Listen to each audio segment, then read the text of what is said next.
ಇದರಲ್ಲಿ ಯಾವುದೇ ಹುಳಿ ಆಗಲಿ ಆರೆ ಆಗಲಿ ಏನು ಹೊಡಿದಿಲ್ಲ. ಸಾಕ್ಷಾತ್ ಭಗವಂತ ಮಾಡಿರುವಂಥ ಕೊಳ.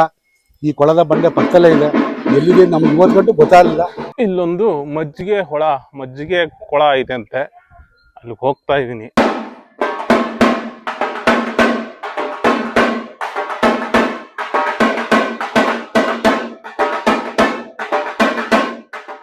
ಶರಣ್ರೇ, ಎಲ್ಲರಿಗೂ ಶರಣಾರ್ಥಿ.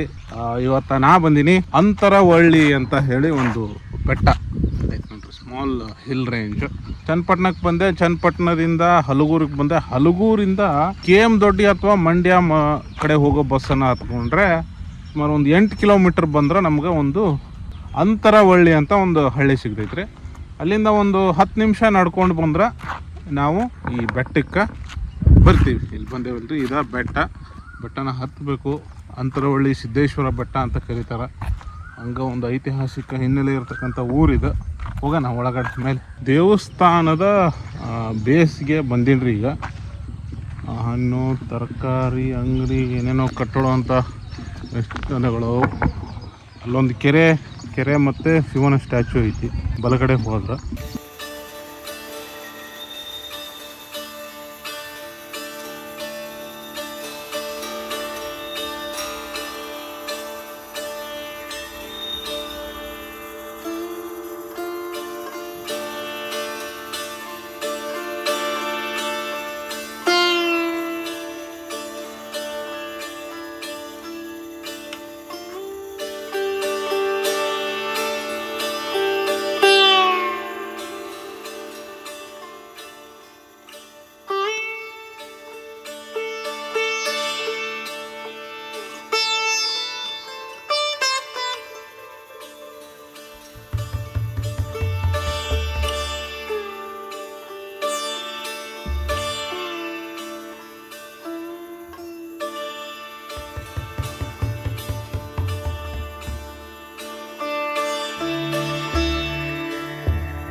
ಸ್ಪೆಷಲ್ ಏನಾದ್ರು ಸೆಲೆಬ್ರೇಷನ್ ಹಬ್ಬ ಇದ್ದಾಗ ಬಸವಣ್ಣ ಮೇಲಕ್ಕೆ ಹೋಗ್ತದಂತೆ.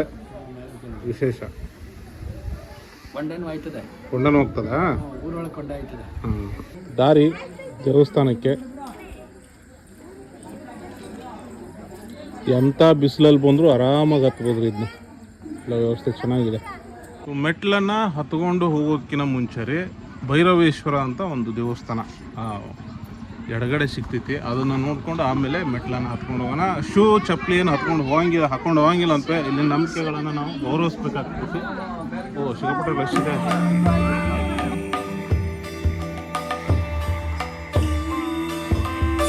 ಭೈರವೇಶ್ವರ ದೇವಸ್ಥಾನದೊಳಗ್ರಿ ಒಂದು ಸರಳ ವಿವಾಹ ನಡೆಯಾಕತೈತಿ.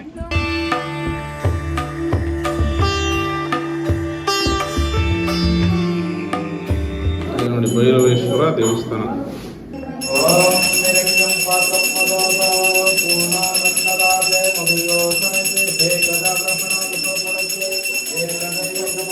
ಭೈರವೇಶ್ವರ ದೇವಸ್ಥಾನ ನೋಡ್ಕೊಂಡ್ರೆ ಈಗ ನಾನು ಮೆಟ್ಲು ಹತ್ಕೊಂಡು ಮೇಲಕ್ಕೆ ಹೋಗ್ಬೇಕು.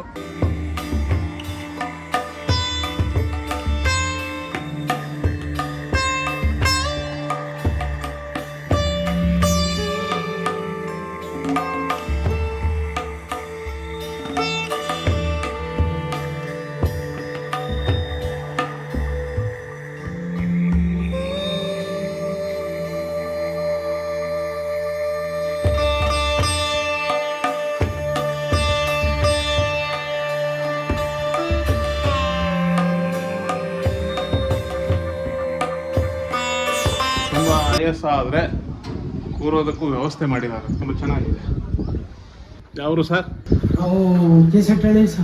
ಕೆ.ಎಸ್. ಹಳ್ಳಿ. ನಾಗರಾಜು ಅಂತ. ನಾಗರಾಜು ಯಾವ ಇದ್ರ ಚಾನಲ್ ಸರ್? ಇದು ಯೂಟ್ಯೂಬಲ್ಲಿ ಹಾಕ್ತೀವಿ. ಯೂಟ್ಯೂಬಲ್ಲಿ.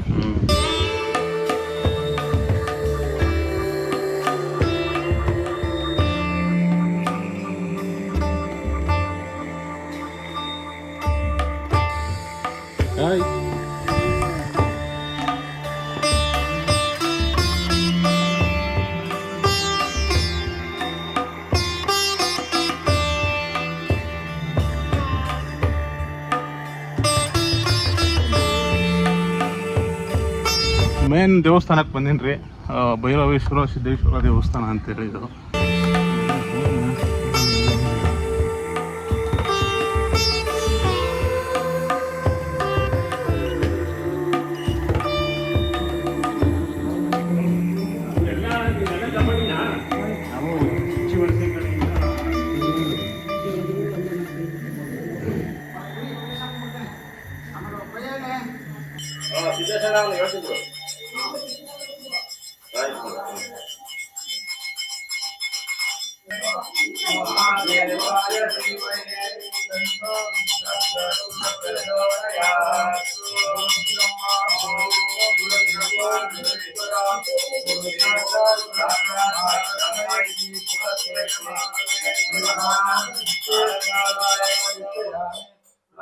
समर्पयामि कर्पूर नैवेद्यं समर्पयामि।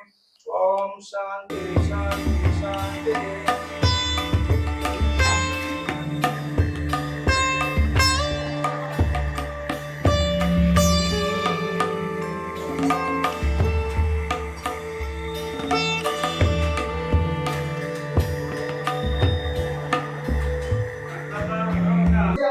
ಕುಮಾರ ಸ್ವಾಮಿ ಅಂತ ಸರ್, ಶ್ರೀ ಅಲ್ತ್ರೋಳಿ ಶ್ರೀ ಸಿದ್ದೇಶ್ವರ ಸ್ವಾಮಿ ದೇವಸ್ಥಾನದ ಅರ್ಚಕ ಭಗವಂತನ ಸನ್ನಿಧಿ ಸಿದ್ದೇಶ್ವರ ಸರ್. ಇದು ಈ ಕಡೆ ಇರುವುದು ಸಿದ್ದೇಶ್ವರ, ಅದು ಮರಳು ಸಿದ್ದೇಶ್ವರ ಸರ್. ಇದು 800 ವರ್ಷಗಳ ಇತಿಹಾಸ ಸರ್. ಇಲ್ಲಿ ಬರುವಂತ ಭಕ್ತಾದಿಗಳಿಗೆ ಎಲ್ಲರಿಗೂ ಏನೋ ತೊಂದರೆಯಿಂದನೂ ಒಳ್ಳೇದಾಗಿದೆ ಸರ್. ಇಲ್ಲಿ ನಮ್ಮಲ್ಲಿ ಶ್ರೀ ಸಿದ್ದೇಶ್ವರ ಅಂದ್ರೆ ಸರ್, ಇವರು ಉತ್ತರ ಪ್ರದೇಶದಿಂದ ಬಂದವರು ಸರ್. ಬರ್ತಾ ಬರ್ತಾ ಒಂದೊಂದ್ ಕಡೆ ನೆರೆದುಕೊಂಡು ಇಲ್ಲಿ ಬಂದು ಶ್ರೀ ಸಿದ್ದೇಶ್ವರ ಸ್ವಾಮಿ ನೆಲೆಗೊಂಡಿದ್ದಾರೆ. ಕೆಳಗಡೆ ಭೈರವೇಶ್ವರ ಇದ್ದಾರೆ, ಅಲ್ಲಿ ಶಂಭುಲಿಂಗೇಶ್ವರ ಇದ್ದಾರೆ. ಇಬ್ಬರಿಗೂ ಗುರುಗಳು ಶಂಭುಲಿಂಗೇಶ್ವರ ಸರ್, ಇವರು ಸಿದ್ದೇಶ್ವರ ಸರ್.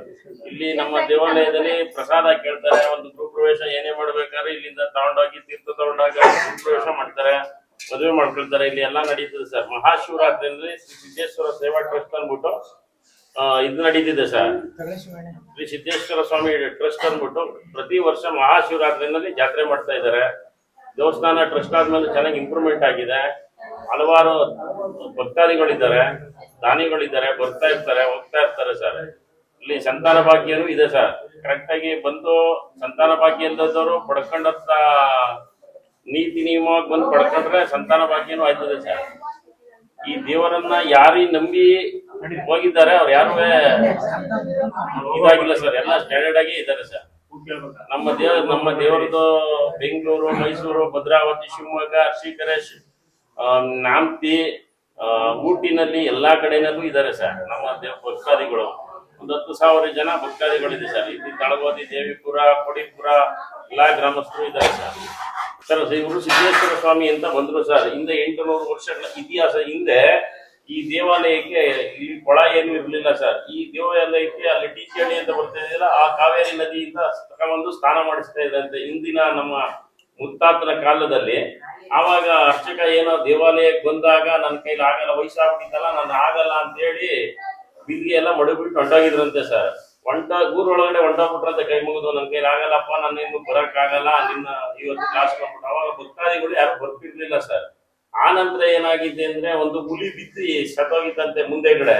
ಮಾಮೂಲಿ ಅರ್ಚಕ ಏನೇ ಅಂತೂ ಬೆಳಿಗ್ಗೆ ಎದ್ದು ದೇವಾಲಯಕ್ಕೆ ಬರ್ಬೇಕಲ್ವಾ, ದೇವಾಲಯಕ್ಕೆ ಬಂದು ನೋಡಿದಾಗ ಹುಲಿ ಏನೋ ಬಿದ್ದು ಸತ್ತೋಗಿದ್ದನ್ನ ಕಂಡುಬಿಟ್ಟು ಬಾಯಿ ಬಿಡ್ಕೊಂಡು ಊರೊಳಗಡೆ ಹೊರಟೋದಂತೆ. ಅವಾಗ ತಮಟೆ ನಗರಿ ಸಮೇತವಾಗಿ ಬಂದಂತ ಕಾಲದಲ್ಲಿ ಶ್ರೀ ಸಿದ್ದೇಶ್ವರ ಸ್ವಾಮಿಯವರ ಹೆಣ್ಣಮಜ್ಜನಕ್ಕೆ ಅಂತ ಹಿಂದೆಗಡೆ ಪಾದ ಸ್ಪರ್ಶ ಮಾಡಿ ಒಂದು ಕೊಳ ಆಗಿದೆ ಸರ್. ನೋಡಿ ಹಿಂದೆಗಡೆ ಹಿಂದೆ ಇದೆಯಲ್ಲ ಅದು. ಹೌದು ಸರ್, ಪಾದ ಸ್ಪರ್ಶದಿಂದ ಕೊಳ ಆಗಿದೆ. ಅವಾಗಿನಿಂದ ಗುರುವಾರ, ಭಾನುವಾರ ಪ್ರತಿನಿತ್ಯ ಪೂಜೆ ಇದೆ. ಕಾರ್ತಿಕ ಮಾಸ ಮತ್ತು ಶ್ರಾವಣ ಮಾಸದಲ್ಲಿ ಅಭಿಷೇಕಗಳಿದೆ. ಇಲ್ಲಿ ಪ್ರತಿ ಒಂದು ಕಾರ್ಯಕ್ರಮಗಳು ನಡೀತಾ ಇರ್ತದೆ. ವಾಮ ಪುಣ್ಯ ಎಲ್ಲ ನಡೀತಾ ಇರ್ತದೆ. ಹಲವಾರು ಭಕ್ತಾದಿಗಳು ಬರ್ತಾ ಇರ್ತಾರೆ, ಹೋಗ್ತಾ ಇರ್ತಾರೆ. ಅವರ ಕಷ್ಟಗಳನ್ನು ಸ್ವಾಮಿಯವರ ಪಾದಕ್ಕೆ ಅರ್ಪಿಸ್ತಾರೆ. ಭಗವಂತ ಎಲ್ಲರೂ ಅವರ ಆಶೀರ್ವಾದದಿಂದ, ಭಗವಂತನ ಆಶೀರ್ವಾದದಿಂದ ಎಲ್ಲ ಚೆನ್ನಾಗಿದ್ದಾರೆ ಸರ್. ಇದು ಪ್ರತಿದಿನಾನು ಓಪನ್ ಇರ್ತದ ಸರ್ ಪ್ರತಿದಿನ ಇರೋದು ಸರ್, ಗುರುವಾರ ಭಾನುವಾರ ಮಾತ್ರ ಸರ್. ಗುರುವಾರ ಭಾನುವಾರ ಅದು ಬಿಟ್ರೆ ಅಮಾವಾಸ್ಯೆ ಸರ್. ಅಮಾವಾಸ್ಯದಲ್ಲಿ ಪೂಜೆ ಇರುತ್ತೆ. ಭಗವಂತನಲ್ಲಿ ಏನ್ ಕೇಳ್ಕೊಳ್ತಾರೆ ಭಗವಂತ ಅವ್ರು ಕೃಪಿಸ್ತಾನೆ. ಯಾಕೆಂದ್ರೆ ನಾವ್ ಹೇಳ್ಬಾರ್ದು, ಅದು ಭಗವಂತನಿಗೆ ಅವ್ರು ಹೇಳ್ಕೊಳ್ತಾರೆ. ಅವ್ರು ಈಗ ಅವ್ರವ್ರ ಕಷ್ಟ ಅವ್ರಿಗೆ ಗೊತ್ತು, ಈಗ ಅವ್ರ ಕಷ್ಟ ಅವ್ರಿಗೆ ಗೊತ್ತು, ಅವ್ರ ಕಷ್ಟ ಅವ್ರಿಗೆ ಗೊತ್ತು. ಅವ್ರು ಭಗವಂತನಲ್ಲಿ ಸ್ಮರಣೆ ಮಾಡ್ತಾರೆ, ಭಗವಂತ ಅವ್ರಿಗೆ ಒಳ್ಳೇದಾಗುತ್ತೆ. ಒಳ್ಳೇದಾದಂತ ಕಾಲದಲ್ಲಿ ಜಾಸ್ತಿ ಅತಿ ಜಾಸ್ತಿಯಾಗಿ ಜನ ಬರ್ತಾ ಇದ್ದಾರೆ. ಹಿಂದೆ ಸರ್ ದೇವರಿಗೆ ಒಂದು ಗಂಧದ ಕಡಿತ ಕೊಡೋರು ಇರ್ಲಿಲ್ಲ, ಆ ಪರಿಸ್ಥಿತಿ ಇಲ್ಲ. ದೇವಾಲಯ ಎಲ್ಲ ಚೆನ್ನಾಗಿ ಆಗಿದೆ. ಬ್ರಹ್ಮ ಗುರು ವಿಷ್ಣು ಗುರು ದೇವೋ ಮಹೇಶ್ವರ ಗುರು ಸಾಕ್ಷಾತ್ ಪರಬ್ರಹ್ಮ ತಸ್ಮೈ ಶ್ರೀ ಗುರುವೇ ನಮಃ. ಭಕ್ತಾದಿಗಳಲ್ಲಿ ವಿನಂತಿ, ಶ್ರೀ ಸಿದ್ದೇಶ್ವರ ಸ್ವಾಮಿ, ಮರುಸಿದ್ದೇಶ್ವರ ಸ್ವಾಮಿ, ಶಂಭುಲಿಂಗೇಶ್ವರ ಸ್ವಾಮಿ, ಭೈರವೇಶ್ವರ ಸ್ವಾಮಿ ಅರ್ಚಕವೃಂದದವರು ಈ ದೇವಸ್ಥಾನ ತಲಾಂತರದಿಂದ ಪೂಜೆ ಕೈಂಕರ್ಯವನ್ನು ಮಾಡಿರುತ್ತಾರೆ. ಈ ದೇವರುಗಳಿಗೆ ಹರಕೆ ಹೊತ್ತು ತಮ್ಮ ಕಷ್ಟಗಳನ್ನು ಹೇಳ್ಕೊಂಡು ಈ ದೇವಸ್ಥಾನಕ್ಕೆ ಬಂದು ಹೊಸ ದಂಪತಿಗಳಾಗಿರ್ಬೋದು ಬಂದು ಪೂಜೆ ಮಾಡಿಸೋಂಥ ವಿಚಾರದಲ್ಲಿ ತಮ್ಮ ಕಷ್ಟಗಳು ಪರಿಹಾರ ಆಗುವುದರಲ್ಲಿ ಯಾವುದೇ ಇದಿಲ್ಲ. ಬಂದು ಖಂಡಿತ ಒಮ್ಮೆ ಭೇಟಿ ಕೊಟ್ಟು ಸಿದ್ದೇಶ್ವರ ಸ್ವಾಮಿ ದರ್ಶನವನ್ನು ಮಾಡಿ ತಮ್ಮ ಕಷ್ಟ ಸುಖವನ್ನು ಭಗವಂತನಿಗೆ ಹೇಳ್ಕೋಬೇಕು ಅಂತೇಳಿ ತಮ್ಮಲ್ಲಿ ವಿನಂತಿಯನ್ನು ಮಾಡಿಕೊಳ್ಳುತ್ತೇವೆ.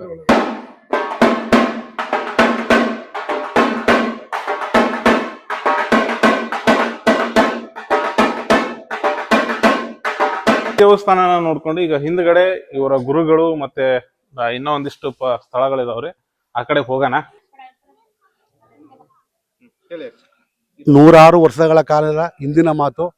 ಇಲ್ಲಿ ಒಬ್ಬರು ವಯಸ್ಸಾದ ಅರ್ಚಕರಿದ್ದರು, ನಮ್ಮ ಕುಲ ಬಾಂಧವರು.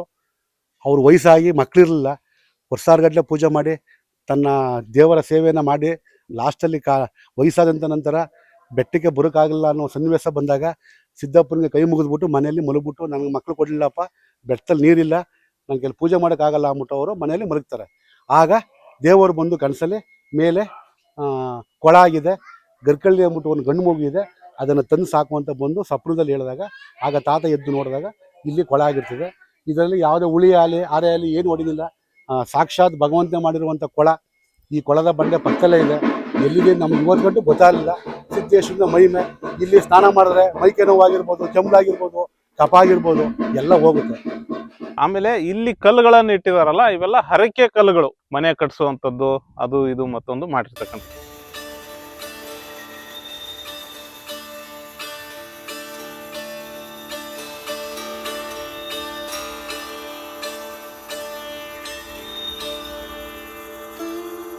ಇದು ಗಂಗೆ ಪೂಜೆ ಮಾಡಿರೋದು, ಇದು ಗಂಗೆ ಪೂಜೆ ಮಾಡೋದು ಅಂತಾರೆ. ಸೊ ಇದು ಶಂಭುಲಿಂಗೇಶ್ವರ ದೇವಸ್ಥಾನ ಅಂತೇಳಿ ಇವರ ಗುರುಗಳು ಇವರು. ಅಲ್ಲಿ ಹೋಗೋಣ.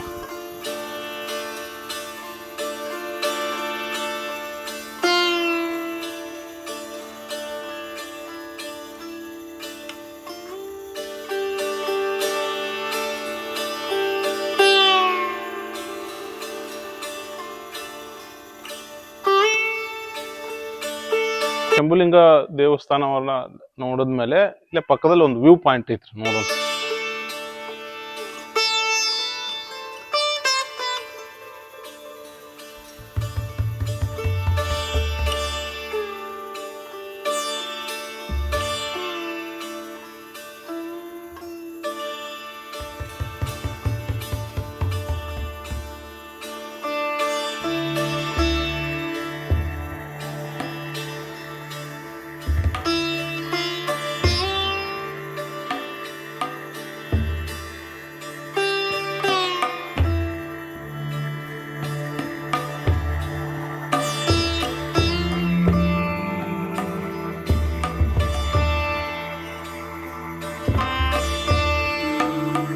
ಇಲ್ಲೊಂದು ಮಜ್ಜಿಗೆ ಕೊಳ ಐತೆ ಅಂತೆ, ಅಲ್ಲಿ ಹೋಗ್ತಾ ಇದ್ದೀನಿ.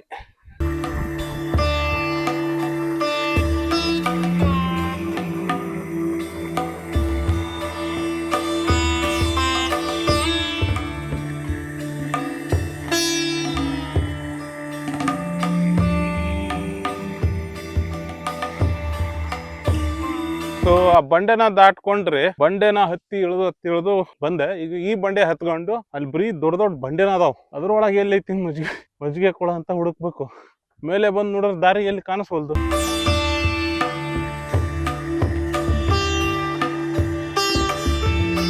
ಮೋಸ್ಟ್ಲಿ ಇಲ್ಲಿ ಕಾಲ್ದಾರಿ ಐತಿ. ಈ ಬಂಡೆನ ಹೇಳಿದ್ರೆ ಅಲ್ಲಿ ಕಾಲ್ದಾರಿ ಕಾಣ್ಸಕತೈತಿ. ಆ ಬಂಡೆನ ಹತ್ಕೊಂಡು ಅಲ್ಲಿ ತನಕ ಹೋಗ್ಬೇಕೇನೋ. ಹೋಗೋಣ ನೋಡ್ರಿ, ಈ ಬಂಡೆ ಇಳಿದು ಅಲ್ಲಿ ದಾರಿ ಕಾಣಿಸುತ್ತೆ, ಕಾಲ್ದಾರಿ. ಅದರಿಂದ ಮತ್ತೆ ಆ ಬಂಡೆಗೆ ಹೋಗ್ಬೇಕು ನಾವು. ಈ ಬಂಡೆನ ಇಳಿಯೋವಾಗ್ರಿ ಭಾಳ ಕೇರ್ಫುಲ್ಲಾಗಿ ಇಳಿಬೇಕು ನಾವು. ನಿಂತ್ಕೊಂಡು ಇಳಿಯೋಕ್ಕಾಗಲ್ಲ.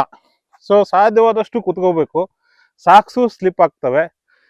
ಕಾಲು ಗ್ರಿಪ್ ಇದ್ರೆ ಸರಿ, ಇಲ್ಲ ಅಂದರೆ ರಿಸ್ಕ್ ತೊಳೋದು ಬೇಡ, ಕುತ್ಕೊಂಡು ಇಳಿಯೋಣ, ಏನೂ ತೊಂದರೆ ಇಲ್ಲ.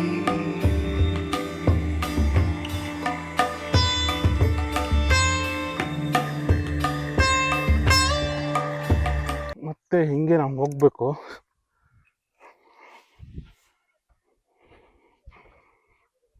ಇದೊಂಚೂರು ಸ್ವಲ್ಪ ಟ್ರೆಕ್ಕಿಂಗ್ ಥರ ಐತ್ರಿ. ಸುತ್ತಲೂ ಬಂಡೆ, ಏನು ಕಾಣಿಸಲ್ಲ. ಆ ಬಂಡೆ ಕೆಳಗಡೆ ನಾವು ಹೋಗ್ಬೇಕು.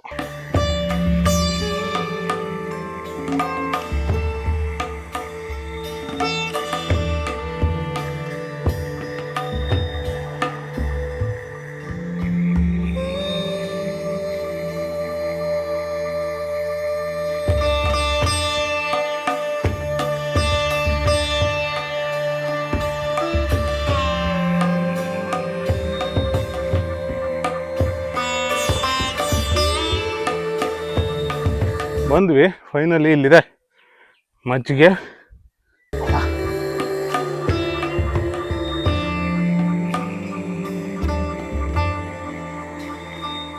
ನಾನ್ ಚಿಕ್ಕ ಹುಡುಗ ಆಗಿದ್ದಾಗ ಬಂದಿದ್ದೆ ಇಲ್ಲಿ. ತುಂಬಾ ಚೆನ್ನಾಗಿತ್ತು. ಹೆಂಗಿತ್ತು ನೀರು ಅಂದ್ರೆ ಅಲ್ಲಿ ಸುಸ್ತಾಗ್ಬಿಟ್ಟು ಬಂದ್ಬಿಟ್ಟು ನಾವು ಇಲ್ಲೇ ನೀರ್ ಕುಡಿತಿದ್ದು. ಅಲ್ಲೆಲ್ಲೂ ಪೈಪಲ್ಲಿ ನೀರ್ ಕುಡಿತಿರ್ಲಿಲ್ಲ, ಅಷ್ಟ್ ಚೆನ್ನಾಗಿದ್ದು. ಇವಾಗೆಲ್ಲ ಪಾಚಿ ಬಂದ್ಬಿಟ್ಟೈತೆ. ತುಂಬಾ ಚೆನ್ನಾಗೈತೆ. ಇನ್ನು ಮುಂದೆ ಆ ಕಡೆ ಎಲ್ಲ ಸುರಂಗ ತರ ಐತೆ. ಮೇಲಕ್ಕೆ ಹೋದ್ರೆ ಅಲ್ಲಿ ಎಲ್ಲಿಂದನೋ ಬರುತ್ತೆ ನೀರು. ನೀರ್ ಮಾತ್ರ ಯಾವಾಗೂ ಇದಾಗಲ್ಲ, ನೀರ್ ಹಿಂಗೆ ಇರುತ್ತೆ. ಬಟ್ ಇತ್ತೀಚೆಗೆಲ್ಲ ಪಾಚಿ ಬಂದ್ಬಿಟ್ಟೈತೆ. ಚೆನ್ನಾಗಿತ್ತು ಮೊದ್ಲಿಲ್ಲಿ. ಹಾಲ್ ತರಾನೇ ಇರೋದು ನೀರೆಲ್ಲ. ನಾವು ಮಿನರಲ್ ವಾಟರ್ ಕುಡಿತೀವಲ್ಲ, ಸೇಮ್ ಹಂಗೆ ಇರೋದು ನೀರು. ಹೊರಗಡೆ ದೊಡ್ಡದೊಂದು ಕೇವ್ ಐತೆ, ಭಯಂಕರವಾಗಿ.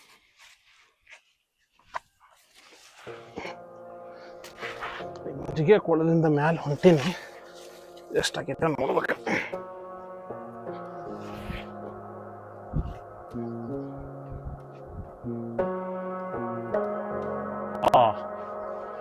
ಅದ್ಭುತವಾಗಿದೆ ಒಳಗಡೆ ಅಂತ. ಇಲ್ಲೊಂಥರ ಗುಹೆ ತರ ಐತ್ರಿ ಒಳಗಡೆ.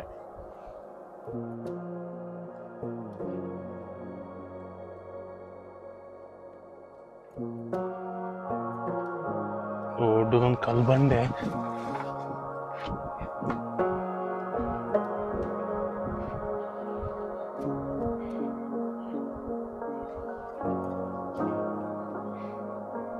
ಅಲ್ಲಲ್ಲಿ ಗವಿ ತರ ಇದೆ.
ಈ ಭಯಂಕರ ಗುಹೆ ಒಳಗಡೆ ಬಂದೆ.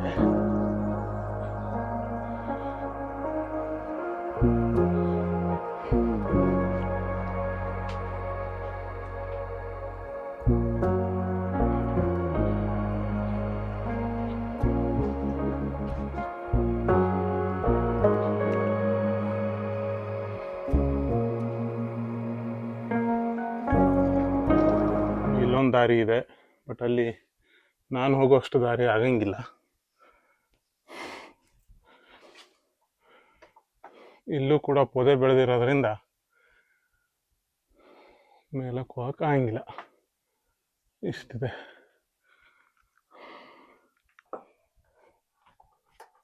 ಪೂರ್ತಿ ಕಲ್ಪೋದೆ.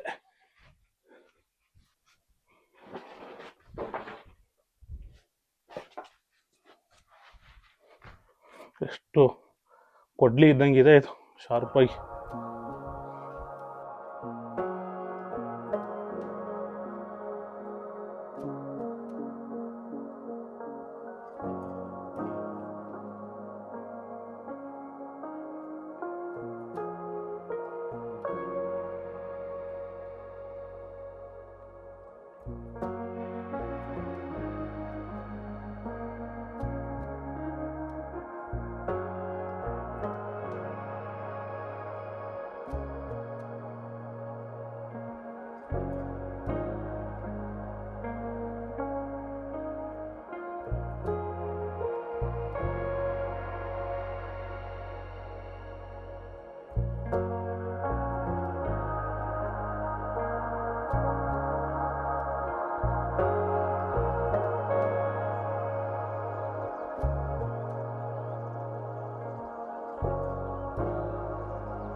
ಏನ್ ಅಮರ ಪ್ರೇಮ ಕಾವ್ಯ ಕಲ್ ಬರ್ತಾವ್ರಿ.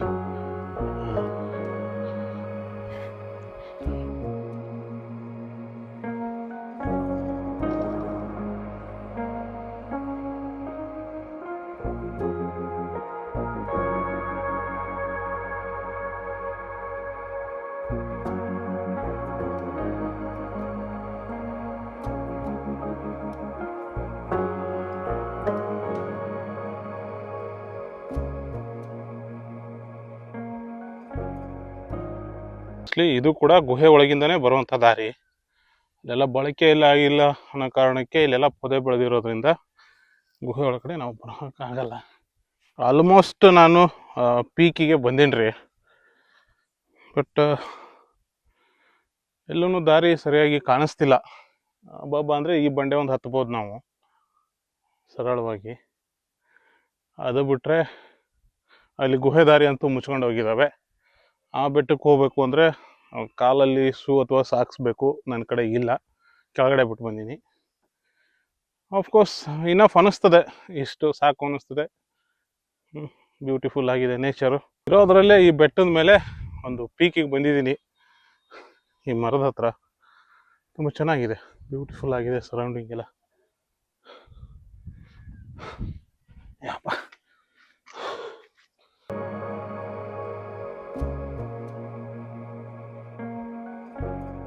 ರಾತ್ರಿ ನಂದು ಇವತ್ತು ಅಂತರವಳ್ಳಿ ಬೆಟ್ಟದ ಟ್ರೆಕ್ ಅಂತ ಹೇಳ್ಬೋದು, ಮಿನಿಮಮ್ ಟ್ರೆಕ್. ದೇವಸ್ಥಾನದ ಮೇಲೆ ಬಂದಾಗ ಸ್ವಲ್ಪ ಡಿಫಿಕಲ್ಟ್ ಅಂತ ಅನಿಸ್ತೈತಿ. ಚೆನ್ನಾಗಿತ್ತು, ನನ್ನ ಕೈಲಿ ಎಷ್ಟು ಸಾಧ್ಯನೋ ಅಷ್ಟು ನೋಡೋದಕ್ಕೆ ಮೇಲ್ ಬರೋದಕ್ಕೆ ಪ್ರಯತ್ನ ಮಾಡಿದ್ರೆ. ನಾನು ಕೂತಿರೋದು ಕೂಡ ಹೈಟಲ್ಲೇ ಕೂತ್ಕೊಂಡಿದ್ದೀನಿ. ಸುತ್ತಮುತ್ತಲು ಇನ್ನೊಂದಿಷ್ಟು ಬೆಟ್ಟಗಳದಾವು. ಆ ಕೇವ್ ಅಂತೂ ಭಾಳ ಅಮೇಜಿಂಗ್ ಆಗಿತ್ತು, ಬಟ್ ದಾರಿ ನನಗೆ ಗೊತ್ತಾಗಲಿಲ್ಲ ಮೇಲೆ ಬರೋಕ್ಕೆ. ಸೊ ಸೈಡಿಂದ ಬಂದೆ ನಾನು ಮೇಲೆ. ಒಂದು ಕೂತ್ಕೊಂಡಿನಿ, ಆರಾಮಾಗಿ ಕೂತ್ಕೊಂಡಿನಿ. ಈಗ ಕೆಳಗೆ ಇಳಿಬೇಕು. ಕೆಳಗೆ ಇಳಿದು ದೇವಸ್ಥಾನದ ನಂತರ ಆಮೇಲೆ ಮಾತಾಡ್ತೀನಿ, ಯಾಕಂದ್ರೆ ಇಲ್ಲಿ ಇಳಿಯೋವಾಗ ಭಾಳ ಹುಷಾರಾಗಿಂದ ಇಳಿಬೇಕು ನಾನು. ಸೊ ಮಕ್ಕಳನ್ನ ಏನಾರ ಕರ್ಕೊಂಡ್ಬಂದ್ರೆ ಭಾಳ ಕೇರ್ಫುಲ್ ಆಗಿರ್ರಿ, ಹುಷಾರಾಗಿ ಮೆಟ್ಲು ಹತ್ತುವಾಗ. ಅದೇ ಕೊಳದ ಹತ್ರ ಅವ್ರನ್ನ ಎಲ್ಲೂ ಒಬ್ಬೊಬ್ಬರನ್ನ ಓಡಾಡಕ್ ಶುರುಮಾಡ್ರಿ. ಮೆಟ್ಲು ಹತ್ತುವಾಗ ಸ್ವಲ್ಪ ಕೈ ಹಿಡಿದು ಅವ್ರ ಜೊತೆಗೆ ಕರ್ಕೊಂಡು ಹೋಗ್ರಿ. ಯೂಟ್ಯೂಬ್ ಸಿಕ್ಕಂತ ಸಂಚಾರ. ಆಮೇಲೆ ಬೆಟ್ಟದ ಮೇಲೆ